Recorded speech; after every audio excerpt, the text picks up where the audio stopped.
व्यवस्था है अभी ईरान को लेकर के, और ईरान जिस तरीके से सौहार्दपूर्ण तरीके से हमारे ऊपर इतनी सारी चीज़ों को देखते हुए, जबकि हम उसके दुश्मनों के साथ में खड़े हैं, जहाँ पर आप सब देखेंगे कि इजराइल भी भारत देश के प्रधानमंत्री, युद्ध जिस दिन शुरू हो रहा है, अर्थात आज 15वां दिन चल रहा है, उसके एक दिन पहले भी आपको सबको पता होगा कि प्रधानमंत्री इजराइल गए थे। उसी के नेक्स्ट डेज पर वो वहाँ से निकलते हैं और वहाँ पर तुरंत ही वॉर शुरू हो जाता है। इन सारी चीज़ों को लेकर के आप सबको पता है कि भारत के प्रधानमंत्री जिस प्रकार से सारी चीज़ों को जहाँ विश्व की तरफ बड़े बड़े युद्ध की संभावनाएं बढ़ती जा रही है, जहाँ इसराइल के होमोर्च पर आप सबको पता है कि अमेरिका की पूरी नेवी फंसी हुई है, तो भारत के प्रधानमंत्री को यहाँ पर या तो इसराइल की तरफ नहीं बोलना चाहिए, ना तो ईरान की तरफ बोलना चाहिए। उनको न्यूट्रल होकर बात करने की जरूरत है, पहली बात।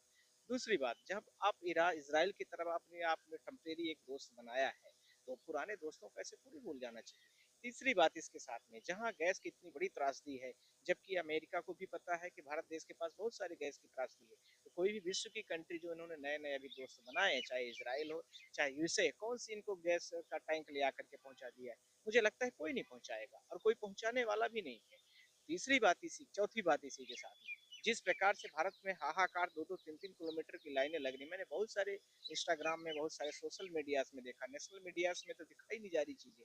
इतने बड़े लेवल पर, व्यापक लेवल पर गैस की लोगों की लाइनें लगी हुई हैं, और उस लाइनों का यदि इसी तरह से ईरान भी 4 से 10 दिन तक गैस की सप्लाई भारत देश की बंद कर दे, तो मुझे लगता है कि भारत देश की रीढ़ की कमर टूट जाएगी। भारत देश की सारी गाड़ियां खड़ी हो जाएंगी, सारी स्कूल कॉलेजेस बंद हो जाएंगे। इसी के साथ में जो विभिन्न प्रकार के हॉस्पिटल चल रहे हैं, कोर्ट चल रही है, इवन सुप्रीम कोर्ट के भी लोगों के लिए भी जरूरत पड़ती है, तो सारी जब फ्यूल सिस्टम बंद हो जाएगा तो आप क्या करेंगे? लेकिन सर सरकार तो आज भी दावा कर रही है कि जो कच्चा तेल है उसकी कोई कमी नहीं, गैस की कोई कमी नहीं है। विपक्षी क्यों हंगामा कर रहा है मुझे इसके खिलाफ? लगता है कि जो लोगों को ये बताते हैं वो शायद वो जो लोग बोल रहे हैं और जिन लोगों को बताया जा रहा है, उनको या तो यह वैज्ञानिक तथ्य पता नहीं है कि कितना विश्व में गैस है और कितना विश्व से पाइपलाइन के द्वारा, कितना पेट्रोलियम, कितना एयर, ये सारे फ्यूल्स लिए जा रहे हैं, और कितना भारत से उत्पादन होता है। भारत में 4 ही 5 ऐसे स्टेशन है, जैसे असम में हो गया, आप सबको पता है। दूसरा आपको पता है कावेरी वाला, कृष्णा का बेसिन जो है महाराष्ट्र में जो है। इसके साथ में आप देखेंगे बॉम्बे का हाईवे, जो हम लोग पहले बचपन में पढ़ते थे, वहां से होता है। और इसके अलावा भारत देश में कहाँ से गैस का उत्पादन हो जाएगा?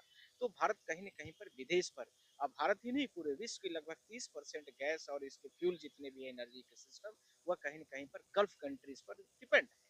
और इस समय पर जो वर्तमान में गल्फ कंट्रीज के ऊपर अमेरिका की नजर गड़ी हुई है, और कोई कारण नहीं है उसमें, सिर्फ और सिर्फ दो कारण है, वो एनर्जी। अमेरिका उनको मारेगा भी, अमेरिका उनसे गैस भी लेगा। अमेरिका की जो सैन्य सारी चीजें की जितनी सप्लाई, जितनी भी चीजें यूजेस हुई है, उसकी भरपाई भी उन्हीं लोगों से करेगा। ये अमेरिका का अपना मानवाधिकार है। दूसरा, इसी के साथ में आप देखेंगे कि अमेरिका जिस प्रकार से बमबारी स्कूलों में किया है, क्या भारत के प्रधानमंत्री को यह नहीं कहना चाहिए कि मानवता विहीन निर्णय था ये? यह नहीं कहना चाहिए कि भारत देश या इस समय पर जो भी अमेरिका कर रहा है, आप ठीक है, आप की लड़ाई यदि है तो वहाँ के जो पॉलिटिशियन उनसे है, आप बच्चों को क्यों मार रहे हैं, महिलाओं को क्यों मार रहे हो? ये कहाँ का निर्णय है? कहने के लिए तो आप विश्व की बड़ी बड़ी शक्तियां बन रही हैं। ये सारी चीजों के दरमियान में देखते हुए जो वर्तमान में अमेरिका भी कर रहा है, वो पूरा तरीके से गैर जिम्मेदाराना है और अमानवीय है, और मानवता विहीन होकर के निर्णय लिया जा रहा है। उसकी हम घोर निंदा करते हैं, चाहे हम भारत देश के नागरिक हो, चाहे विश्व के किसी भी पर जो सही है वो सही है। लेकिन अमेरिका ऑर्डर दे रहे हैं कि आप लोग रूस से तेल खरीदिए 30 दिन के अंदर, 30 दिन के लिए। तो अमेरिका कौन होते हैं भारत को ऑर्डर देने वाले? भारत देश की जो वर्तमान की राजनीति है और भारत देश की जो संप्रभुता और अखंडता है, कहीं न कहीं पर विदेश में और अमेरिका के साथ में वो गिरवी हो चुकी है। इसमें कहीं कोई कहने की दो राय नहीं है कि भारत देश एक संप्रभु राज्य है, भारत देश की खुद की कैपेसिटी है कि वो सब चीज़ों को मैन्युफैक्चरिंग कर सकता है, और विदेश की नीतियों में उसको किससे कहाँ से तेल लेना है, किससे क्या बातचीत करना है, यदि अमेरिका डिसाइड करता है, तो भारत देश को अपनी जो विदेश मंत्रालय है और प्रधानमंत्री को अपने पद से इस्तीफा दे देना चाहिए। मुझे लगता है कि यदि मैं भारत देश के पुराने इतिहासों में जाऊं, तो पंडित जवाहरलाल नेहरू जब हुआ करते थे, तो आप सबको पता है कि जब यहाँ से यूएसए गए थे, तो उनको देखने के लिए दुनिया की कंट्रियों के लोग यूरोप गए थे, तो उनके पता नहीं कितने सारे लोगों के, लाखों लोगों की भीड़ लगी होती, उस समय की मैं बात कर रहा हूँ।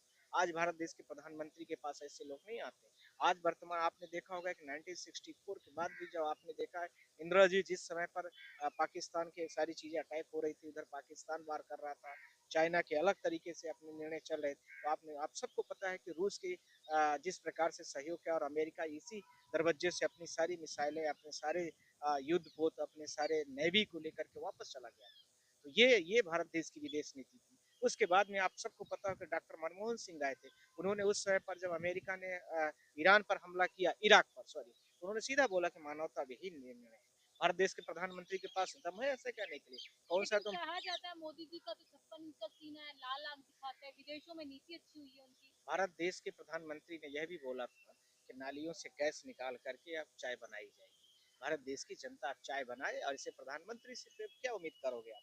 जब इस देश के प्रधानमंत्री से आप चाय बनाने वाली की बातें करेंगे जो नाली में क्या किसी तवेले में छेद करके गैस पाइपलाइन से सप्लाई होगी, तो फिर भारत देश की जनता को क्यों वहाँ रोड पर खड़ी है? अब तो उससे जवाब लेना चाहिए, बनाओ उस टेक्नोलॉजी को, ले आओ तुम।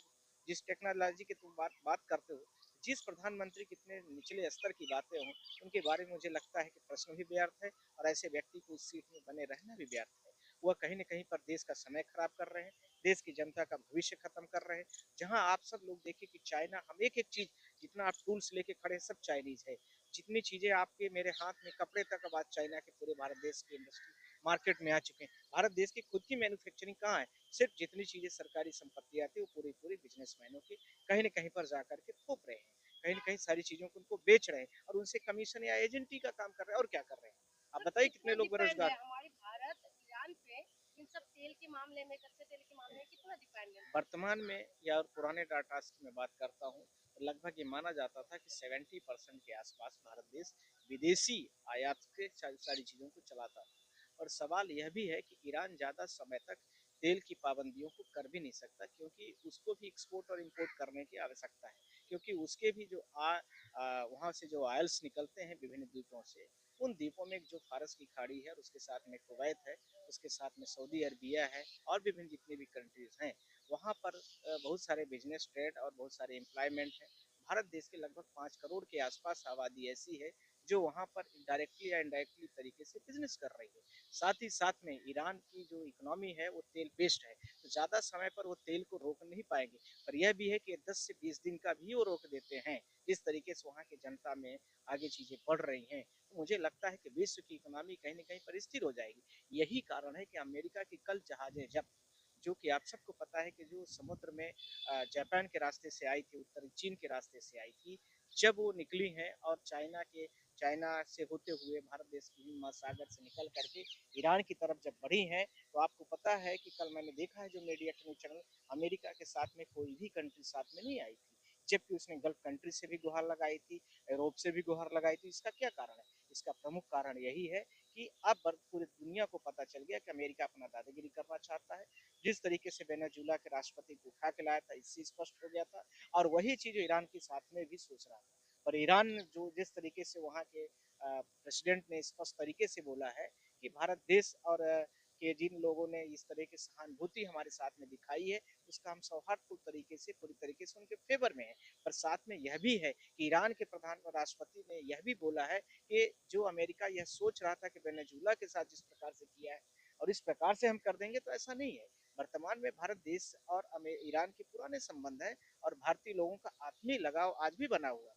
जिस प्रकार से ईरान ने अभी आपने देखा कि गैस किस तरीके से सप्लाई भारत देश के साथ में करवाई है, नहीं तो भारत देश की इकोनॉमी बैठ जाएगी। प्रधानमंत्री बड़े बड़े भाषण देने से कुछ नहीं होता है। यदि है तो कोई ऐसी टेक्निकल चीजें लाए और भारत देश की जनता के साथ में उसका समायोजित तरीके से समाधान दे।